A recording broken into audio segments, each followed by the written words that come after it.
কেন প্রিয় মানুষটা অন্যের হয়ে যায়?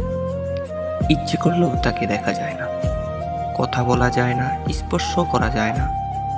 বুকের বাতাসটা কেমন একটা চিনচিনে ব্যথা অনুভব হয়, কাউকে বোঝাতে পারি না। ব্যথাটা তীব্র, দিন দিন কেমন বেড়েই চলছে।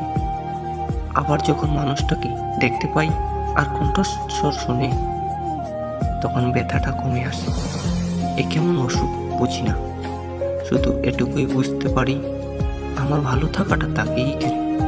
সে যতক্ষণ আমার পাশে থাকে, কোনো খারাপ লাগা আমাকে স্পর্শও করে না।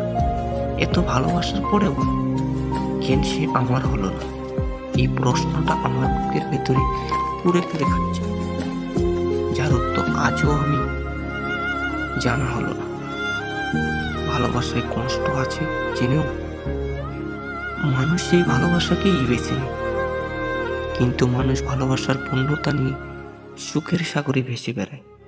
আর কেউ বা ভালোবাসায় অপূর্ণতাকে মানতে না পেরে দুঃখের সাগরে না ভেসে তবুও ভালো থাকুক ভালোবাসার মানুষগুলো। যেখানে থাকুক তবুও সেই স্মৃতির পাতায় বেঁচে থাকুক সারাটি জীবন প্রিয়তম।